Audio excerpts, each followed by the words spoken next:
Hello and welcome to the dungeon. I'm your host Rob. In today's video, I thought we'd continue our trend of making different superheroes in D&D, and I thought we'd take a look at Black Widow, as you probably noticed from the title and the thumbnail. Now, I've had a few other suggestions like Spider-Man. I would like to try Spider-Man at some point, but I think that one's probably going to be kind of hard to pull it over to D&D essentially. And we already kind of experienced that with Captain America, where it wasn't quite as good as I was hoping. So I figured we'd go with somebody who I think will be a lot easier, but also very effective. So let's talk about Black Widow. Now, as always, there's two ways we can go. We can either try to make Black Widow Natasha Romanoff, or we can make a character inspired by Black Widow. And I think that either one is perfectly valid. But that will inform some of our choices, because if we want to be as true to Black Widow as possible, we're going to want to go human. We're probably going to take the spy background from the criminal option. Some things along those lines, right? And I think all those choices are perfectly good. However, as usual, if you want to do something else, you just want to be inspired by Black Widow and play somebody kind of similar, then, feel free to make your own choices, right? But to be fair, Variant Human is always a great choice. Starting a feat at level 1 is awesome. I also think, though, that if you wanted to do custom lineage and take something like the Piercer feat, could be a very, very good choice here as well, because then you, instead of getting the +1 to 2 different stats, you're going to get +2 to 1 stat, but you can put that in dexterity, start with 17. Piercer could give you an 18 dex, and you're starting with 18 dex and Piercer, which is also pretty good. So I think that works as well. If I go Variant Human, though, I'm probably going to start with Alert, to be honest. That would probably be my starting choice there. And the reason is because I'm going to want to act as quickly in the combat as possible, because we are going to be going Rogue Assassin. And in that opening round of combat, if we act before our opponents have had a chance to act yet in the combat, we can get advantage on our attacks. And so having the higher initiative is going to be, just better. As far as the rest of our stats, obviously the dexterity is going to be our main stat because we're going to be starting Rogue. But I'm probably going to want to have some charisma as well, probably deception. But, maybe we want persuasion or whatever as well. There's some other good stats there. And depending on whether or not we want to multi-class Monk, which we might want to, Monk's actually a pretty good option here. If we want to do that, we're going to need at least 13 Wisdom. I'm probably going to dump Strength. Either way, we're going to be attacking with dexterity weapons. We're going to either go ranged weapons, or we're going to go with, versatile type weapons, right? Finesse weapons. Sorry, not versatile, finesse weapons. And we're going to be using dexterity. So strength's probably going to be a dump stat. Honestly, though, we're probably not going to have the best constitution either, which I hate saying. But if we want dexterity and charisma and wisdom, something's going to have to go. But a lot of that depends on whether or not we want to go Monk and need wisdom.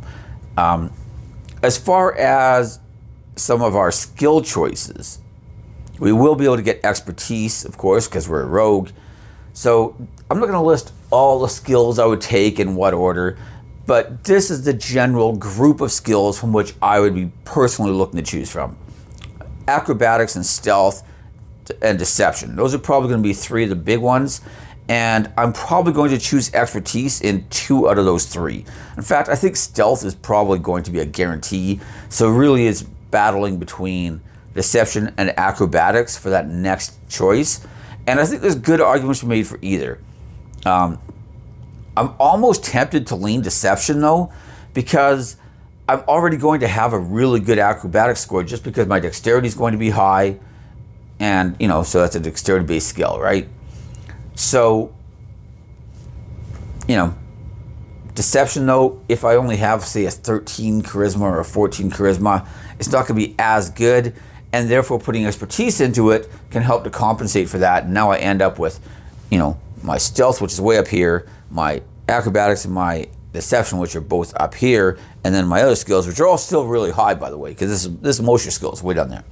Anyways, the other general pool.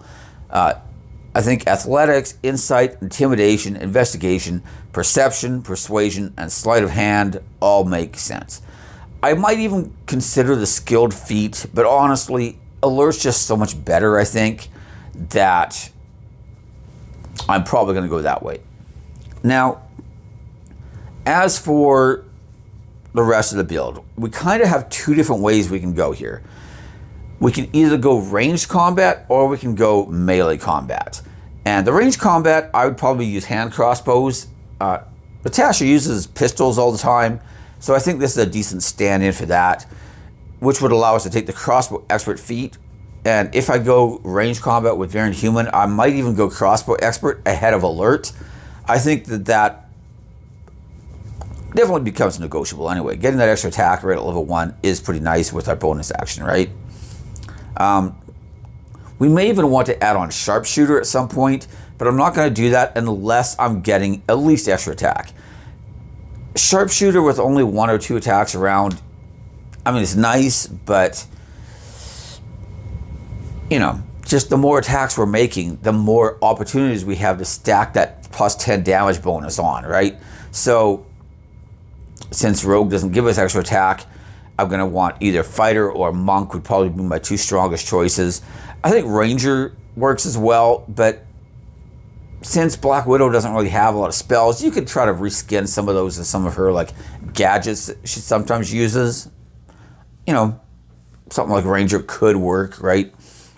But I think that Fighter is also pretty strong, and Monk's not bad either. So I think we have some options there as well without having to get crazy. But like I said, if you just want to be inspired by her, then you can go Ranger, you can go Gloomstalker, you know, you can do the whole bit, right? That works as well.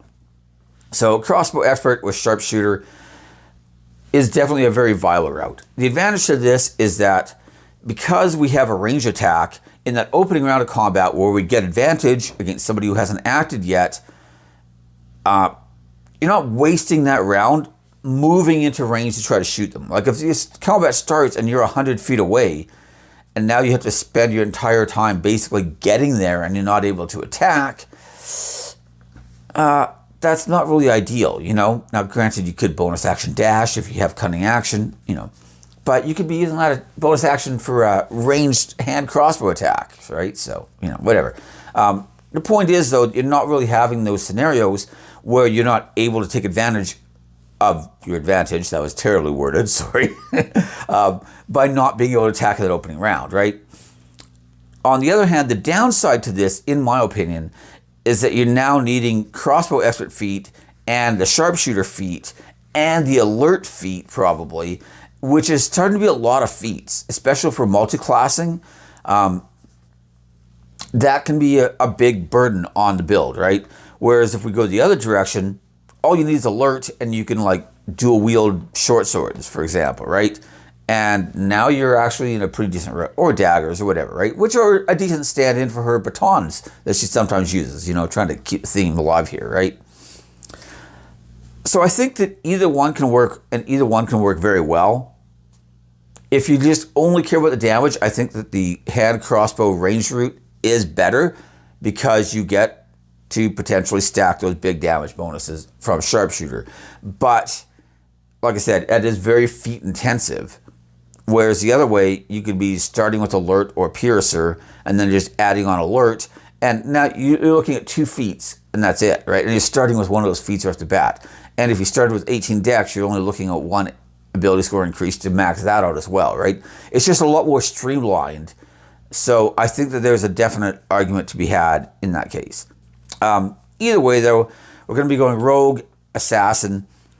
I'm going to be trying to, in general, this is going to be kind of the main idea. We're going to start rogue, get all the extra skill choices, get to assassin, maybe even get to rogue 4 so that we can get that first ability score increase or feat choice, which, because we're in a kind of feat heavy build potentially, might be a really nice addition. Then I'm going to be looking to go either monk or fighter, whichever way you want to go. I kind of prefer the fighter route, to be honest, because it has more hit points. And monk does give us a lot more options with our bonus action, but rogue already gives us a lot. And if we're looking to try to fit in like cunning actions and some like monk bonus actions and potentially offhand attacks or crossbow expert attacks. That's just a lot going on in our bonus action. We do not have, you've only got the one bonus action, and now you have like 10 different options of what to do in it. And like, more options is good, but at the end of the day, you can only use one of those options in any given round of combat. So, often having 3 options might just be a little better because, there's only so much you can do anyway, right? Fighter also gives us action surge, and it gives us a fighting style. And especially if I wanted to go with the sharpshooter route, taking the archery fighting style to help compensate for that -5 attack penalty is really nice. Now, is it as important as it is in other builds? Probably not, because we're going to be getting that opening round with advantage anyway, hopefully, in which case that helps to compensate for the -5 hit penalty basically right there. But more bonuses is still good, and archery is probably the best fighting style in the game. Well, I wouldn't say probably. It's hands down the best fighting style in the game if we're using ranged weapons. So I do think there's a pretty strong argument to be had there. And then action surge stacking with those +10 bonuses from sharpshooter just tends to be really, really good. On the other hand, if we're going the other direction and we want to use, say, 2 short swords, whatever, then we're going to take the 2-weapon fighting style, because what else is there really that kind of makes sense, right? And we're going to be looking to less make up the damage from sharpshooter and more get the damage from, sneak attack and getting a bunch of attacks in, and then, action surging on top of that. This build, I think, is generally weaker, but depending on your party synergy, it can really, really be good too. Like, let's say you have somebody in your party who's playing the Captain America build that we mentioned last time, and you're using things to give your allies attacks outside of their turn. Well, the Black Widow character would be the perfect choice to give that extra attack to you, because now they're eligible for making attacks on your turn, which allows them to sneak attack. So if you have somebody in your party allowing you to attack outside of their own turn, suddenly someone like Black Widow becomes a really good option. The other thing is that if you're in hand-to-hand combat and somebody tries to move away from you, then having a crossbow is not going to give you that opportunity attack. But having a pair of daggers or swords will. Now, that's better if you have ways of forcing people to move, if they just don't want to move away from you because they don't want to give up sneak attack. That's not quite as advantageous. But either way, I think that both styles can build, or can work, of the build. My general goal is, like I said, I'm going to try to get to Rogue 3 or 4, multi-class into Fighter or Monk, get extra attack, and then probably just go back into Rogue, build Rogue as high as I can, and get more sneak attack dice. Assassin is very front-loaded. It's kind of like the Fighter with Battle Master. You get a lot of great abilities early on, and then it kind of falls off a little bit after that. In fact, I'd say it falls off a lot harder than Battle Master does even. But, your level 17 ability is great, but we're probably never going to get that high, especially if we get extra attack. That's off the table. But I personally would rather have a character that's really good for a long time rather than one who becomes good at like level 20, right?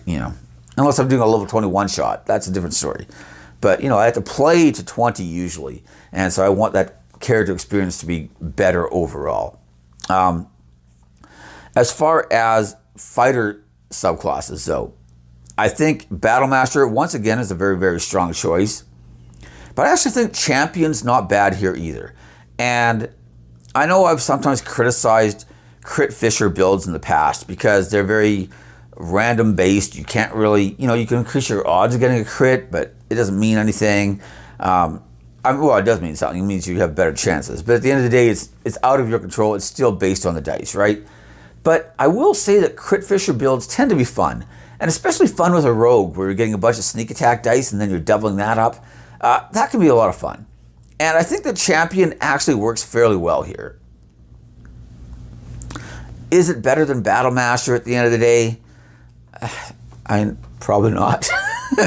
But doubling your crit chance and then stacking that with advantage and then getting a bunch of sneak attack die, and maybe even getting some sharpshooter damage on top of all that, and action surging on top of all that. That does sound like a lot of fun, actually. And at the end of the day, if you don't enjoy playing the character, it doesn't matter how well optimized it is. You're just not gonna like it, right? And so I think if there's ever a choice of going champion and having it kind of work, this might be one of those opportunities, you know? So I don't think that's a bad choice either. So I'm gonna start rogue, I'm gonna go into fighter, possibly champion, maybe battle master though, because it's just so good. And then get extra attack. I might even go to 6 as a fighter if I want that extra feat choice a lot, right? Which I might, let's be honest, you know? And then we're probably just gonna go back to the rogue, try to get as many rogue levels as possible, and build that sneak attack dice up. Like I said, we do get some infiltration type skills at the assassin at like levels, you know, level 7 and 10. Personally, I don't think those abilities, or is it 6 and 10, whatever, I don't think those abilities are phenomenal in the D&D world. I think they'd be really cool in real life if I had those skills and could do those things. But, you know, being able to disguise yourself and spending a bunch of time to make disguises is kind of irrelevant when you have people in the D&D world who can just cast spells like disguise self, or, you know, the vast majority of illusion spells, and they can all do that better and more easily, you know? So I do think that that's a little unfortunate. Obviously, Assassinate is an amazing ability, level 17, but, you know, like I said, I'm probably never gonna be able to get that ability. The argument for Monk, I do think that there are some really good choices here. And Monk in and of itself isn't, I mean, it's a class that I've sometimes complained about. I do think it's one of the weakest classes. I mean, maybe even the weakest. But Monk Rogue do work very well together. And so I do think that there's some strong potential there. Also, you then have weapon damage that could scale with your Monk level if you take enough levels of Monk. You know, there is that. As far as Monk subclasses, I should have given this a little more thought.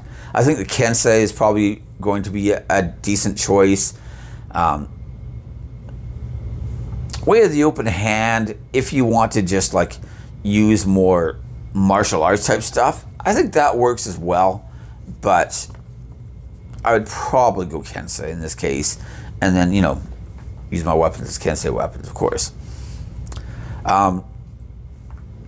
I think I prefer the fighter version just because A, action surge, and B, a fighting style. And both of these are kind of a big draw to me, to be honest.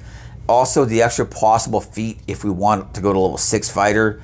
And I mean, if you're already going to 5 for extra attack, one more level isn't so bad. It does just slow that rogue progression more. But mostly, I'm looking to get a couple of extra die 6 of sneak attack damage and advantage in that opening round. And the extra skills. And that's kind of what I was starting at with rogue. Then we're getting the extra attack and everything else there. And then we're just, you know, going more rogue, basically to build that sneak attack die damage up even higher. And the sneak attack dice do matter a lot, but I think they matter more in like a dual wielding style build than they do in like a ranged style build. But, you know, it's great in both, right? Who we kidding? So anyway, that's going to be the basic framework though. Rogue, either fighter or monk. I prefer fighter, but it's up to you. I think monk's more in theme with the original character. I just feel like fighter is better though, is I guess what I'm trying to say.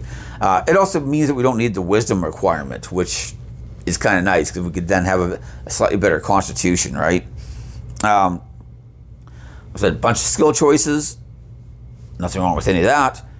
And then just doing a bunch of damage through, you know, piercing weapons, possibly stacking damage from sharpshooter, making lots of attacks thanks to bonus action attacks and action surge on top of having extra attack already, and then combined with like our stealth infiltration type stuff and having a lot of just good skills in general makes a character who's very strong in combat, which is nice, but it also means that we aren't going to be just limited to combat.